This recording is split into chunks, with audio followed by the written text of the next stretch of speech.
संपूर्ण हरदेव वाणी। एक तू ही निरंकार। पद संख्या 59। एक ईश्वर के बोध बिना ना मन उजला हो पाता है। बोध अगर हो जाए तो फिर दूर अंधेरा जाता है। काम क्रोध से भरा हुआ ये तेरे मन का आंगन है। कहाँ पे ईश्वर आ बैठेगा, मैला तेरा आसन है। मैले मन से स्वागत कैसे ईश्वर का कर पाएगा। मैले मन में उजला ईश्वर सोच कि कैसे आएगा। ज्ञान गुरु का पाने से ही मन निर्मल हो जाएगा। कहे हर देव बसेगा ईश्वर, मन मंदिर बन जाएगा। एक ईश्वर के बोध बिना ना मन उजला हो पाएगा। सत्संग जी, जब तक इस प्रभु परमात्मा का हमें ज्ञान नहीं होगा ना, जब तक इस निरंकार से हमारी प्रीत नहीं होगी तो हमारा मन कैसे उज्जवल हो पाएगा सत्संग जी। अगर हमें इसका बोध भी हो जाता है सत्संग जी, लेकिन फिर भी ये अंधेरा दूर नहीं जाता है सत्संग जी।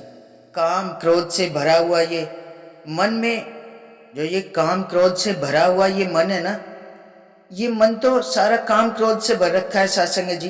कैसे इसमें प्रभु परमात्मा बैठ पाएगा, कैसे ये ईश्वर इस मैले मन में बैठ पाएगा सत्संग जी।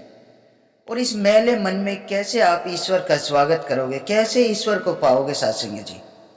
मैले मन में उजला ईश्वर सोच कैसे आएगा सत्संग जी। जब ये मैल इतनी भरी पड़ी है इस मन में, तो ईश्वर का ध्यान कहाँ से लगा पाएगा, कहीं नहीं लग पाता है सत्संग जी। क्योंकि सत्संग जी, जब तक सदगुरु महाराज के चरणों से नहीं जुड़ते हैं ना, ये गुरु का ज्ञान नहीं आता है। जब ये गुरु का ज्ञान हमारे जीवन में आ जाता है ना सत्संग जी, ये ज्ञान की रोशनी हमें सदगुरु महाराज अपनी कृपा से अपने चरणों से जोड़ के हमें ये ज्ञान की रोशनी बख्श देते हैं ना सत्संग जी, तभी हमारा मन निर्मल हो जाता है सत्संग जी। मन में हमेशा प्यार, नम्रता, सहनशीलता आ जाती है सत्संग जी। मैं मेरी मर जाती है, क्रोध दूर हो जाता है, तो ये मन निर्मल और उज्जवल हो जाता है सत्संग जी। तभी तो इस मन में इस परमात्मा का वास होता है, इस ईश्वर का वास होता है, इस निरंकार का वास होता है सत्संग जी। गुरु के चरणों से जुड़ने से ही सारी मन की मैल धुल जाती है, मैं मेरी मर जाती है, क्रोध खत्म हो जाता है, अहंकार दूर हो जाता है। तो सच्चे पातशाह यही कहते हैं, कहे हरदेव बसेगा ईश्वर, मन मंदिर बन जाएगा। सत्संग जी, जब हम इस परमात्मा से अपना नाता जोड़ लेते हैं ना सदगुरु महाराज की कृपा से, वही रूबरू कराते हैं, ये सच्चे पातशाह ही रूबरू कराते हैं, सदगुरु महाराज ही इस ईश्वर से रूबरू कराते हैं। जब हमारी प्रीति से निरंकार से जुड़ जाती है, ये ज्ञान की रोशनी हमारे जीवन में आ जाती है, तभी तो ये हमारा मन मंदिर बन जाता है सत्संग जी। और इस मन मंदिर में सदैव इस परमात्मा को बसा के रखना, सेवा, सुमिरन, संगत, सत्य का संग, सत्संग, संतों का संग, और आठों पहर इस निरंकार से अपनी प्रीत जोड़ के रखने सत्संग जी। तू ही निरंकार, मैं तेरी शरणा, मैंने बख्श लो। सदैव सदगुरु महाराज ने जो हमें पासवर्ड दिया है, उस पासवर्ड को हमेशा अपने इस मन में बसा के रखना सत्संग जी। कभी भी हमें इस परमात्मा से अपनी प्रीत को इधर उधर नहीं भटकने देना है सत्संग जी। क्योंकि ये मन में मैल इतनी होती है सत्संग जी, क्रोध इतना होता है, ये मायावी संसार है, मिनटों में इंसान को भटका देता है सत्संग जी। आप डेली रोज संगत जाओ, लेकिन फिर भी ये सांसारिक जीवन ऐसा है सत्संग जी, सांसारिक जीवन में मन है ना भटकता है, परिवार में आके मन भटक जाता है सत्संग जी। लेकिन सत्संग जी, ज्ञान की रोशनी मिलने के बाद ये सदगुरु महाराज कभी अपने संतों को नहीं भटकने देते हैं।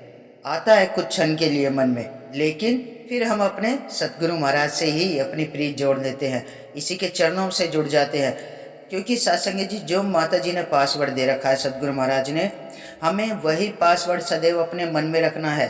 कितने भी दुख आए, कितने भी सुख आए, मन भी भटकता है तो भी हमें, जब हम उस निरंकार का सिमरन करते रहेंगे ना, तो सारी जितने भी हमारे जीवन में दुख आते हैं ना, जितने भी दुख परेशानियाँ आती है, सब दूर हो जाती है।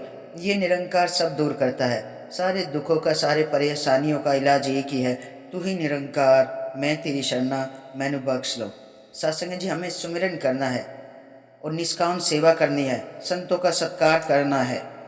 तो साथ संगत जी आओ मिलकर सच्चे पातशाह का शुक्राना करें कि सद्गुरु महाराज सदैव सबके जीवन में ये उजाला सदैव बना रहे और मन की मैल सबकी धुल जाए साथ संगत जी, और इस मन में सदैव इस निरंकार का वास रहे साथ संगत जी।